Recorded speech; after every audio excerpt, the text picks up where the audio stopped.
안녕하세요. 영화 한 잔의 주인장입니다. 오늘의 한 잔은 에밀리아 페레즈입니다.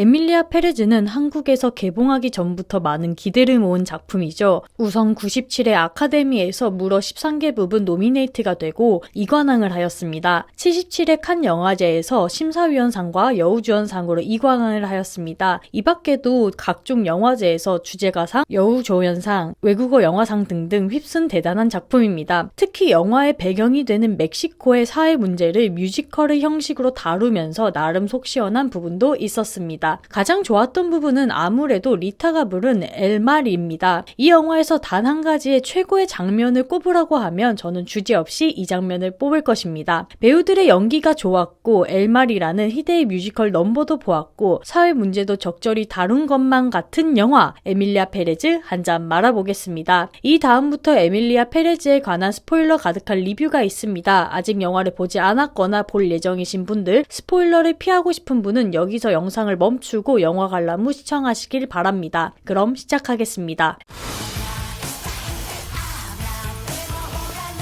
에밀리아 페레즈는 누가 뭐라고 해도 장르적으로 뮤지컬 영화입니다. 뮤지컬 영화는 극적인 요소와 영화적인 요소가 시너지를 내며 관객을 즐겁게 합니다. 대표적인 영화로는 위대한 쇼맨, 라라랜드, 시카고 등이 있습니다. 이런 영화들은 좋은 뮤지컬 장면과 스토리를 이어가는 장면으로 영화가 얼기설기 이어나갑니다. 따라서 무조건 좋은 뮤지컬 넘버가 있다고 해서 좋은 영화가 나오는 것이 아니고, 또한 스토리가 좋다고 해도 뮤지컬에서 힘이 빠져서 안 됩니다. 제 생각에는 에밀리아 페레즈는 전자와 후자 그 중간에 어중간한 노선을 탄 영화입니다. 분명히 좋은 뮤지컬 장면이 있고 분명히 스토리가 잘 흘러감에도 뭔가 예상되고 답답한 느낌이 드는 이유가 여기에 있습니다. 에밀리아 페레즈는 스토리가 간단합니다. 멕시코에서 주름 잡고 있던 카르텔의 보스 델 몬테는 일상의 모든 것을 내려놓고 여자가 되기를 마음먹습니다. 따라서 그는 여성 호르몬 주사를 맞으며 준비했고 성전환 수술을 위해 변호사인 리타에게 거액의 의뢰를 맡깁니다. 리타는 의뢰를 받았고 델몬테는 여자가 된 뒤 각자 인생을 살다가 그리워진 아들들을 만나기 위해서 델몬테의 사촌인 에밀리아 페레즈로 리타의 도움을 받아 가족에게 접근하여 같이 삽니다. 그러다가 카르텔 범죄에 피해를 입은 실종자의 가족들을 위한 자선단체를 열어서 지난날의 과오를 반성하는 모습과 제시와의 갈등으로 에밀리아가 납치당해 죽을 위기에 처하고 총격전 와중에 제시가 에밀리아가 자신의 남편인 것을 알게 되고 추격 끝에 공멸하는 것으로 마무리 짓습니다. 이것을 모두 지켜보고 끝에 남은 리타가 에밀리아의 장례식을 치르면서 영화는 마무리됩니다. 좀 더 자세히 보자면 초반의 델 몬테가 에밀리아 페레즈가 된다는 시퀀스 부분은 부드럽게 흘러갑니다. 이 영화의 화자라고 할 수 있는 리타의 노래로 리타가 본인이 어떤 인물인지 어떤 상황인지를 알기 쉽게 알려주고, 따라서 그녀가 왜 델몬테의 의뢰를 받아들이고 수행했는지도 딱히 문제없이 알 수 있습니다. 문제는 이 다음부터입니다. 딱 이 다음, 영화의 초반부 기절을 닦는 부분이 끝나면 영화는 엉뚱한 곳으로 포커싱을 맞춥니다. 가족이 그리워서 다가갈 수 있고 아직 정체성 확립이 안 됐기 때문에 실수할 수 있습니다. 여기에서 나오는 드라마와 좀 엉뚱하게 나오는 카르텔 실종자 자선단체를 차리는 드라마, 이 두 드라마가 잘 어울리지 못하면서 스토리만 보자면 아쉽게 느껴집니다. 그럼에도 영화가 괜찮게 보이는 이유는 어울리지 못하는 스토리를 얇은 실로 꿰매놓고 거기에 강렬한 뮤지컬 넘버를 때려 넣으면서 시침지를 안 보이게 했기 때문입니다. 그래서 훌륭한 뮤지컬 넘버가 있고 강렬한 무언가가 있어도 좀 지루하고 답답한 느낌이 드는 것입니다.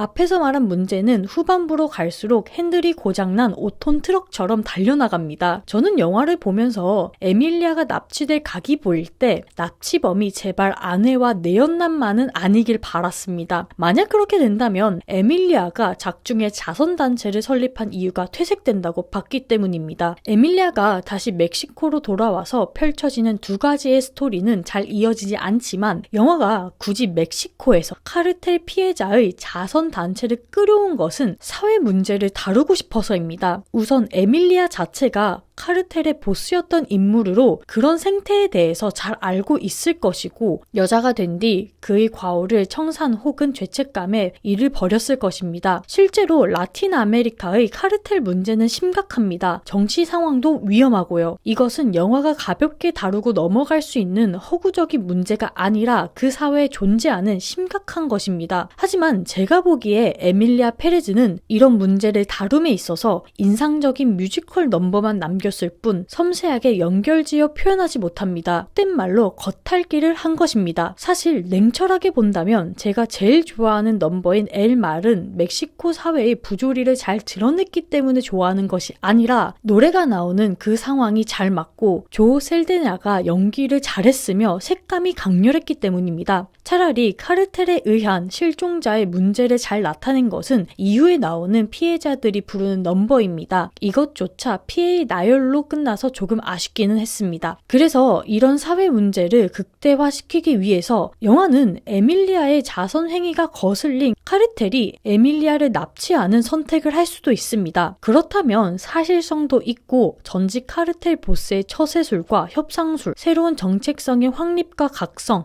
이런 식의 전개를 기대했습니다만 영화는 이런 저의 기대를 시원하게 차버리고 가장 진부하고 편한 답을 내놓았습니다. 가족 내 갈등을 마피아 수준으로 스케일만 키워서 만든 납치 장면이 이것이죠. 이 이후로부터는 완전히 흥이 깨져버립니다. 우정을 쌓아온 리타는 당연히 에밀리아를 구하러 갈 것이고 그 과정에서 카르텔이니까 총격절이 일어날 것이며 죽을 위기에 처한 에밀리아는 자신을 납치한 제시에게 자신의 정체를 밝힐 것입니다. 이 사실에 충격받은 제시는 내연남과 도주하는 길에 내연남을 협박하여서 차를 멈추고 그 차가 또 뒤집히면서 폭발하며 공멸. 그렇다면 이런 마무리로 영화는 뭘 말하고 싶었던 걸까요? 실제하는 심각한 사회 문제를 끌어오면서 심도 있게 다루지 않고 소스만 다루며 에밀리아가 죽게 되는 결정적 이유는 가족 간 내란, 그리고 에밀리아는 피해자를 위해서 자선단체를 설립했고 도와줬으니까 그리워한다는 식의 장례식 장면을 보고 있다면 묘한 불쾌감까지 듭니다.